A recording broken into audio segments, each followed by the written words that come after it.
नमस्कार friends, railway academy YouTube channel में आप लोगों का स्वागत है। आज की वीडियो में हम बात करने वाले हैं फ्रेंड रेलवे एलपी टेक्नीशियन 2023 के लिए सबसे बेस्ट बुक के बारे में। जैसा कि आपको पता होगा फ्रेंड, मैं भी एलपी टेक्नीशियन के एग्ज़ाम को 2023 में क्रैक किया था और उसमें मेरा फ्रेंड बहुत ही अच्छा स्कोर आया था। अप्रॉक्स 86 नंबर आया था और मेरे जितने भी ग्रुप्स में थे उनमें से सभी लोगों का ऑलमोस्ट अगर देखा जाए तो ज़्यादातर वो आपको एलपी टेक्नीशियन के वैकेंसी में ही सिलेक्टेड हुए थे। तो मेरे ग्रुप से करीब 10 से 12 लोगों का ग्रुप था, जिसमें से अधिकतर लोग 5 से 6 लोग एलपी टेक्नीशियन में आए। तो कैसे हम लोगों ने तैयारी की थी और कैसे आपको तैयारी करना चाहिए, मैं आपको केवल और केवल 2 से 3 बुक बताने वाला हूँ फ्रेंड। अगर आप इन 2 से 3 बुक को अपने जीवन में 2 से 3 घंटा अभी से देते हैं तो निश्चित तौर पे मैं वादा करता हूँ अभी से आपका 100% सिलेक्शन तय है।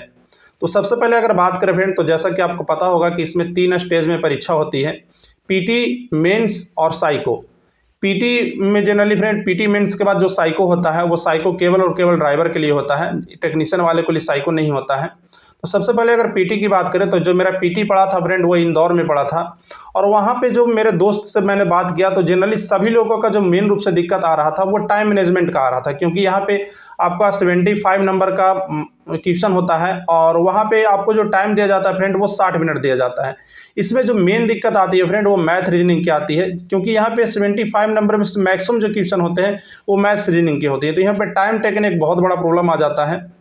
इसलिए फ्रेंड आपको अगर एएलपी पीटी में अगर आपको क्वालिफाई करना है तो आपको 3 चीज़ों पर विशेष ध्यान देना होगा। पहला तो आपको मैथ्स है, दूसरा आपका रीजनिंग है और तीसरा आपको साइंस है। मैथ्स रीजनिंग आपका बहुत अच्छा होना चाहिए फ्रेंड, क्योंकि यही आपके एग्जाम में टाइम टेकन करेंगे। इसके बाद आप साइंस भी नहीं अच्छा कर पाएंगे और उसके बाद आपका जीके भी नहीं अच्छा होगा। तो अगर आप मैथ्स के लिए बात करें फ्रेंड तो मैथ के लिए ऐसे मार्केट में बहुत सारे बुक आते हैं, लेकिन मैं हमेशा से इस बुक को बहुत ज़्यादा प्रीफर किया हूँ।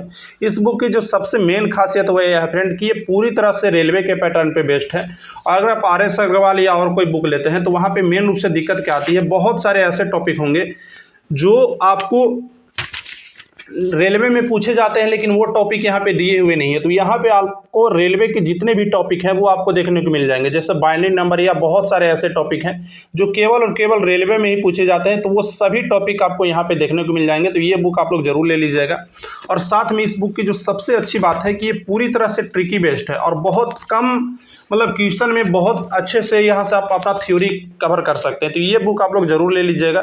इस बुक से आपको थ्योरी करना है, साथ में आपको प्रैक्टिस के लिए प्रीवियस ईयर और कुछ क्वेश्चन भी दिए हुए रहेंगे।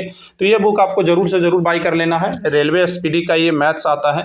इसके साथ ही आप लोग यूथ कंपटीशन का आप लोग बुक ले लीजिएगा, वहाँ से आप लोग प्रैक्टिस कर सकते हैं, बहुत अच्छी बुक है। तो ये मैथ्स के लिए हो गया। उसके साथ ही अगर बात करें फ्रेंड, अगला जो इम्पोर्टेंट टॉपिक आता है वो रीजनिंग का आता है। और रीजनिंग के लिए आपको अगर बताऊं तो यूथ कंपटीशन का बुक आता है, रेलवे यूथ कंपटीशन का करके बुक आता है, तो वो आप लोग ले सकते हैं। रीजनिंग के लिए बहुत ही अच्छी बुक है। इसके बाद जो अगला इंपॉर्टेंट टॉपिक आता है वो साइंस का आता है। और मेरा जो रिजल्ट बनाने में जो मुख्य रूप से योगदान दिया था फ्रेंड वो साइंस दिया था। आपको पता होगा मैं पॉलिटेक्निक बैकग्राउंड से हूँ, तो मेरा शुरुआती से ही साइंस ठीक था, लेकिन मैंने जो साइंस ठीक किया था फ्रेंड वो किया था भारती भवन से। ये अभी आप देख सकते हैं, मैं भी क्वालिफाइड कर गया हूँ, बीपीएससी की भी प्रिपरेशन कर रहा हूँ। फिर भी आप देख सकते हैं मेरे पास ये भारती भवन की अभी तक ये बुक पड़ी हुई है और ये मैंने बुक अभी नई ली है। तो ये बुक बहुत ही शानदार है। मैंने इसी से साइंस अच्छा किया था और मैंने जितने भी एग्ज़ाम देता हूँ ऑलमोस्ट मेरा हर जगह पे साइंस में 95% प्लस स्कोर रहता है। तो ये बुक आप लोग ले सकते हैं। ये बुक से आपका बेसिक्स बहुत अच्छे से क्लियर हो जाएगा। और आपको पता है कि रेलवे में जो साइंस पूछा जाता है वो ऐसा नहीं होता कि किसी से आप बुक पढ़कर गए वन लाइनर से डायरेक्ट आप मार के चले जाइएगा। थोड़ा सा आप लोग को सोचने समझने वाला थोड़ा सा साइंस होता है। तो यहाँ से आप लोग कर सकते हैं, बहुत ही आसान लैंग्वेज में है। इसके साथ ही बहुत सारे ऐसे स्टूडेंट होंगे जिनका साइंस बहुत अच्छा होगा, उनके लिए मैं बताऊँ आप एनसीईआरटी की ये वाला बुक आप ले सकते हैं। ये बुक अभी मैं पढ़ रहा हूँ फिलहाल फ्रेंड, तो ये आप ये वाले एनसीईआरटी बुक ले सकते हैं, बहुत ही अच्छी है। हालांकि इसका लैंग्वेज थोड़ा सा पेचीदा है, लेकिन अगर आप इस बुक को समझ गए तो फिर आपका साइंस कहीं से भी 1 नंबर का भी गलत नहीं हो सकता है।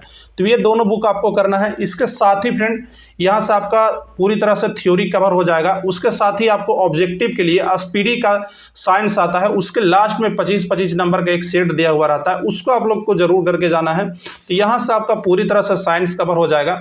इसके साथ ही अगर आपकी बात करें जीके के लिए, तो जीके के लिए मैं बता दूँ आप चाहें तो अगर आप लूसेंट पढ़ रहे हैं तो बहुत अच्छी बात है, हालांकि इसमें इतना ज़्यादा जीके का महत्व नहीं रहता है, फिर भी अगर आप लूसेंट पढ़ रहे हैं तो लूसेंट एक बहुत अच्छी बुक है। लेकिन इसके अलावा अगर आप चाहें तो केवल और केवल आप स्पीडी पढ़ करके भी आराम से आप यहाँ पर के साइंस को जीके को कवर कर सकते हैं डेली बेसिस पे। फ्रेंड मैंने जब एग्ज़ाम दिया था तो मैं कभी भी आज तक लूसेंट नहीं पढ़ा हूँ, अब मैंने लूसेंट पढ़ना स्टार्ट किया है। तो मैंने स्पीडी के बदौलत ही इस एग्ज़ाम को क्रैक किया था। तो आप अपने जीवन में कम से कम 2 से 3 पेज स्पीडी को शामिल कीजिए। पहला स्पीडी का बेनिफिट ये है फ्रेंड कि ये आपको निगेटिव से बचाता है। बहुत सारे स्टूडेंट को ये देखता हूँ कि वो हल्का हल्का क्वेश्चन गलत करके आ जाते हैं, तो वो आपको नहीं होगा अगर आप स्पीडी पढ़ते हैं तो ऑप्शन में आपका गलत नहीं होगा। तो स्पीडी कम से कम आप डेली बेसिस पे 2 से 3 पेज आज से पढ़ना स्टार्ट कीजिए, आपके जीवन में बहुत कुछ परिवर्तन आ जाएगा। उसके साथ ही फ्रेंड अगर कोई वन लाइनर में ऑब्जेक्टिव में बहुत अच्छा बुक चाहते हैं और थोड़ा स्टैंडर्ड बुक चाहते हैं तो एनसीईआरटी सार करके बुक आती है, ये बहुत ही अच्छी बुक है फ्रेंड। अगर आप इसे पढ़ते हैं तो आपको लूसेंट पढ़ने की ज़रूरत नहीं पड़ेगी, हालांकि आप लूसेंट और इसको दोनों को साथ साथ पढ़ सकते हैं, लेकिन ये बहुत अच्छी बुक है। केवल और केवल आप इसे पढ़ के भी आराम से आप एग्जाम क्रैक कर सकते हैं। तो जीके आप कहीं से भी पढ़िए, कोई दिक्कत नहीं है, लेकिन ध्यान रखिए बहुत बार ऐसा होता है कि एक साथ आप कई बुक को पढ़ने लगते हैं, तो ऐसा नहीं होना चाहिए। किसी भी एक बुक को और बहुत ज़्यादा बार पढ़ते हैं तो वो बहुत ज़्यादा बेनिफिट करेगा। तो तीनों में से आप कोई भी बुक ले सकते हैं। इसके साथ ही अगर करेंट अफेयर की बात करें फ्रेंड, तो करेंट अफेयर के लिए मैंने जो हमेशा से प्रेफर किया है वह स्पीडी का बुक प्रेफर किया है। हालांकि इडुटेरिया की भी बहुत अच्छी बुक आती है, लेकिन मैंने इसको ही पढ़कर फ्रेंड मैंने 10 नंबर में 8 नंबर स्कोर किया था, और उस टाइम मेरा सेमेस्टर का एग्ज़ाम था, तो मैं बहुत ज़्यादा पढ़ाई पे ध्यान नहीं दे पा रहा था। तो मैंने केवल और केवल 2 से 3 दिन में मैंने करेंट अफेयर करके गया था और 10 में से मैंने 8 स्कोर किए थे। इसके अब लास्ट में देख सकते हैं ये ऑब्जेक्टिव रहता है, ये मोस्ट इंपॉर्टेंट है। तो अभी से आप इस बुक को अगर करना चालू कर देंगे तो बहुत आसानी से आप 95% मतलब अगर 10 नंबर पूछेगा तो 9 नंबर आप आराम से बना के आइएगा। तो ये बुक अभी से आप पढ़ना स्टार्ट कर दीजिए। ये बुक की जो सबसे अच्छी खासियत ये होती है फ्रेंड कि इसमें आपको पुराने करेंट अफेयर मिल जाते हैं।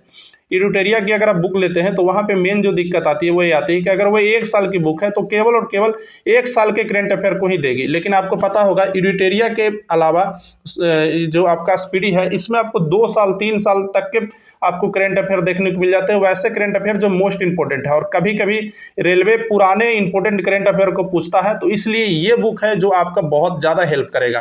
तो यहाँ से आपका करेंट अफेयर हो जाता है। इसके साथ ही फ्रेंड अगर मेंस की बात करें तो मेंस भी आपका कुछ इसी प्रकार से सिलेबस है, बस मेंस में इतना ही अंतर होता है फ्रेंड कि वहाँ पे आपका जीके बढ़ जाता है, क्योंकि मेंस आपका 100 नंबर का हो जाता है, तो वहाँ पे आपका थोड़ा सा आपका जीके बढ़ जाएगा। तो जीके पे आपको थोड़ा सा विशेष ध्यान देना होगा, बाकी सारा कुछ आप यहीं से कवर कर सकते। इसके साथ ही फ्रेंड एक अगला जो इंपॉर्टेंट टॉपिक आ जाता है मेंस में, वो आ जाता है ट्रेड। बहुत सारे लोग जो होते हैं वो ट्रेड को हल्के में लेते हैं। मेरे ही एक दोस्त थे जिनका बहुत अच्छा गया था वो मेंस वाला पेपर, लेकिन वो ट्रेड में ही फेल कर गए। तो ऐसा आपको गलती कभी नहीं करना है, आपको ट्रेड को बाकायदा बराबर महत्व देना है। ये गलती नहीं करना है फ्रेंड कि आप मेंस में पास कर जाए लेकिन आप ट्रेड में ही फेल कर जाए, तो ये गलती आपको कभी नहीं करना है। ट्रेड के लिए जो मैंने पढ़ा था फ्रेंड, क्योंकि मैं उस समय मेरा पॉलिटेक्निक कंप्लीट नहीं हुआ था तो मैं पीसीएम से गया था, तो वो अब मैंने एक प्लेटफॉर्म का बुक आया था वो मैं पढ़ के गया था। हालांकि वो बहुत ज़्यादा हेल्पफुल नहीं हुआ था। मेरा जो पढ़ा हुआ था जनरली जो साइंस पॉलिटेक्निक में मैंने पढ़ा था उसी से मेरा ट्रेड क्वालिफाई किया था। तो ट्रेड के लिए आप कोई भी बुक प्रिपेयर कर सकते हैं। अगर आप आईटीआई कर रहे हैं तो आईटीआई का आप देखिएगा जो ऑब्जेक्टिव बुक आता है ट्रेड का आपका, उसको आप लोग प्रिपेयर कर सकते हैं, या तो आप आईटीआई का जो आपका गाइड होता है उसको भी आप लोग प्रिपेयर कर सकते हैं, क्योंकि यहाँ पे जो ट्रेड का जो सिलेबस होता है एज इट इज वो आईटीआई की सिलेबस से मैच करेगा। तो आप लोग का ट्रेड का जो बुक होता है वो आपको बहुत ज़्यादा हेल्पफुल कर सकता है आईटीआई का ट्रेड का। इसके अलावा अगर आप पीसीएम से कर सकते हैं तो पीसीएम के लिए आप साइंस पढ़ना स्टार्ट कर दीजिए, क्योंकि बहुत बार ऐसा होता है जो मैंने बुक लिया था उसमें बहुत एडिशनल चीज़ें थी और वो कुछ नहीं पूछा गया। जनरली जो साइंस होता है वही ट्रेड में पूछा गया था और इसी से मेरा सिलेक्शन हुआ। तो अगर आप पीसीएम से हैं तो जो आप साइंस पढ़ रहे हैं वही साइंस आपका काम देने वाला है, बस थोड़ा सा आपको डेप्थ में पढ़ने की ज़रूरत है। तो यहाँ से आपका ट्रेड का भी क्वेश्चन समाप्त हो गया होगा। इसके साथ ही फ्रेंड मैं बहुत सारे ऐसे स्टूडेंट को देखता हूँ, मैं अपने ही सर्किल में देखता था, बहुत पुराने ऐसे स्टूडेंट होंगे और बहुत से आप में भी स्टूडेंट होंगे जो 4 साल 5 साल से तैयारी कर रहे हैं लेकिन सिलेक्शन नहीं हो रहा है। तो देखिए फ्रेंड, कभी भी आप अपने आप से खुद से झूठ मत बोलिए। मैं ग्रुपिंग में जाता था तो ग्रुपिंग में 12 से 15 लोगों का ग्रुपिंग था, उसमें बहुत से ऐसे मेरे दोस्त थे, मेरे सीनियर थे जिन बहुत दिनों से तैयारी कर रहे थे। वो बोल रहे थे मेरा सिलेक्शन ही नहीं होता। तो ऐसा सिलेक्शन उनका इसलिए नहीं होता था फ्रेंड कि वो सिर्फ बोलते थे कि मैं पढ़ रहा हूँ, लेकिन रियल में वो पढ़ते नहीं थे। कभी भी आप हार मत मानिए। आप ये समझिए कि ये मेरे लिए आखिरी मौका है, और अब समझ के रखिए फ्रेंड, ये जो आपकी वैकेंसी आ रही है चुनावी वैकेंसी है, तो अगर आप ये चल जाता है तो 5 साल के लिए पंचवर्षीय योजना के लिए तैयार रहिए। तो कम से कम आप खुद से झूठ नहीं बोलिए, आप प्रत्येक दिन का खुद से हिसाब मांगिए कि आज मैंने क्या पढ़ा है। ये चीज़ आपका खुद से होना चाहिए। बहुत सारे स्टूडेंट को देखता हूं कि वो सिर्फ बोलते रहते हैं मेरा नौकरी नहीं लग रहा, नौकरी नहीं लग रहा, लेकिन आप नौकरी लगने के लिए कितना मेहनत कर रहे हैं ये कभी आपने खुद से पूछा है? आपका अगर 1% भी कहीं ये लग रहा है कि मैं यहाँ पे सुधार कर सकता हूँ, तो उसको अगले दिन के लिए नहीं छोड़िए। हमेशा आप डेली बेसिस पे अपना टारगेट सेट कीजिए। सुबह उठने के साथ ही आप ये सोचिए कि मुझे आज क्या पढ़ना है, और शाम को आप देखिए कि क्या मैं उस टारगेट को अचीव कर पा रहा हूँ या नहीं कर पा रहा हूँ। ये चीज़ आपको हमेशा ध्यान रखना है। बहुत सारे स्टूडेंट यही करते हैं कि वो पढ़ते नहीं, लेकिन उनको ये फील होते रहता है कि मैं बहुत ज़्यादा मेहनत कर रहा हूँ। तो दिखावटी मेहनत मत कीजिए और खुद से झूठ मत बोलिए। इसके साथ ही फ्रेंड, मेरे जीवन का एक और जो मुख्य रूप से इंपॉर्टेंट रोल निभाया था वो रहा था टेस्ट सीरीज। मैं हमेशा टेस्ट सीरीज का प्रैक्टिस करता था, और मेरे समय में उतना ज़्यादा फ़ोन नहीं था 2019 के वैकेंसी के समय। तो मैं एक जगह ऑनलाइन जा कर के सेट लगाता था, तो बगल के साइबर कैफ़े था, 400 रुपये का महीना लगता था, तो वहाँ जा कर के मैं सेट लगाता था, और एक मैं ऑफलाइन सेट लगाता था। तो आप भी अपने जीवन में एक टेस्ट सीरीज को शामिल कीजिए। बहुत सारे लोगों को मैं ये देखता हूँ कि एग्ज़ाम आता है तो वो टेस्ट सीरीज को अपने जीवन में लाते हैं, लेकिन ऐसा बिल्कुल नहीं करना है। 365 दिन में फ्रेंड कम से कम 360 दिन आप टेस्ट सीरीज लगाइए। टेस्ट सीरीज आपसे ये फायदा होगा कि आप जो पढ़ रहे हैं वो उसका रिवीजन होते रहेगा, और साथ में बहुत सारे स्टूडेंट एग्जाम में जाकर के अंडर प्रेशर हो जाते हैं, तो वो आपको इस चीज़ से भी बचाएगा। तो अपने जीवन में कम से कम एक टेस्ट सीरीज को शामिल कीजिए। आपका एक ऑफलाइन टेस्ट सीरीज होना चाहिए, एक ऑनलाइन टेस्ट सीरीज होना चाहिए। ये कतई नहीं मैटर करता है कि आप किस एग्जाम की टेस्ट सीरीज लगा रहे हैं। बल्कि मैं जब रेलवे की तैयारी करता था फ्रेंड, तो बिहार में बिहार एसएससी की एग्जाम हो रही थी, तो मैं उसका भी टेस्ट सीरीज लगाता था, क्योंकि उस समय रेलवे की टेस्ट सीरीज नहीं थी। तो आप कोई भी टेस्ट सीरीज लगाइए, लेकिन आपको टेस्ट सीरीज लगाना है। अभी मैं आपको बताऊं फ्रेंड, रेलवे के लिए अभी जो रेलवे ग्रुप डी की जो अभी एग्जाम हुई है उसका लेटेस्ट पैटर्न पे अभी आपको टेस्ट सीरीज मिल जाएगा टेक्स्ट बुक पे। तो ये टेस्ट सीरीज को आप लोग जरूर जाकर लगाइए। इस टेस्ट सीरीज से आपका बहुत इंप्रूवमेंट होने वाला है, क्योंकि ये जो टेस्ट सीरीज है बिल्कुल अभी लेटेस्ट पैटर्न पे है, बिल्कुल अभी रेलवे के न्यू पैटर्न पे है। तो ये आपको टेस्ट सीरीज लगाना है। अभी 269 रुपये में आपको टेस्ट सीरीज मिल रहा है फ्रेंड। जितना में आप जियो का रिचार्ज करवाते हैं उससे कम पैसा में आप टेस्ट सीरीज को बाई कर सकते हैं। तो लिंक मैं आपको दे देता हूं। साथ में एक आप ऑफलाइन भी टेस्ट सीरीज जरूर लगाइए। कोई भी पब्लिकेशन का आप ऑफलाइन टेस्ट सीरीज लगा सकते हैं, या आप चाहें तो प्रीवियस ईयर भी लगा सकते हैं, क्योंकि ऑफलाइन टेस्ट सीरीज से बहुत कुछ सीखिएगा, और ऑनलाइन में आप जाकर के अपना जो तैयारी है उसको आप लोग जा सकते हैं। तो ये चीज़ आपको जरूर करना है। इसके साथ ही फ्रेंड, मैंने लिंक दे दिया हूं। बहुत सारे ऐसे भी स्टूडेंट होंगे जिनके पास पैसे की दिक्कत होगी, तो प्लीज़ आप मैसेज कर सकते हैं। लेकिन अगर आपके पास दिक्कत नहीं है तो आप मैसेज मत कीजिए, क्योंकि बहुत बार ऐसा होता है फ्रेंड कि कोई स्टूडेंट पैसे बचाने के लिए भी मैसेज कर देते हैं। और क्योंकि मैं जो आपकी टेस्ट सीरीज बाई करूंगा 269 रुपये का, वो मैं खुद के अपने पैकेट से बाई करता हूं। तो प्लीज़ अगर आपके पास दिक्कत नहीं है तो आप मत मैसेज करें, और जिनको ज़रूरत है वो कमेंट कीजिए, मैं अपने पैसे से बाई कर दूंगा। मैंने नीचे लिंक दे दिया है डिस्क्रिप्शन में। बीपीएस कोड यूज कर लीजिएगा फ्रेंड। आप लोग जितना ज़्यादा कोड यूज करेंगे उतना ही ज़्यादा मैं किसी का मदद कर सकता हूं।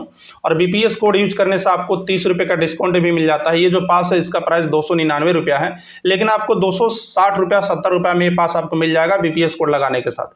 तो जाइए, जितना ज़्यादा से ज़्यादा अभी से प्रैक्टिस पे ध्यान दीजिए फ्रेंड, और कभी भी खुद से झूठ मत बोलिए। बहुत सारे स्टूडेंट हैं जिनको सिर्फ फील होते रहता है कि मैं मेहनत कर रहा हूं, लेकिन ये चीज़ नहीं होना चाहिए। कंपटीशन बहुत बढ़ गया है। एक बार अगर आप पढ़ते हैं तो पूरा जीवन आपका सुधर सकता है। तो बस आज के लिए इतना ही। मिलते हैं फिर किसी और वीडियो में। टेक केयर, धन्यवाद, बेस्ट ऑफ लक।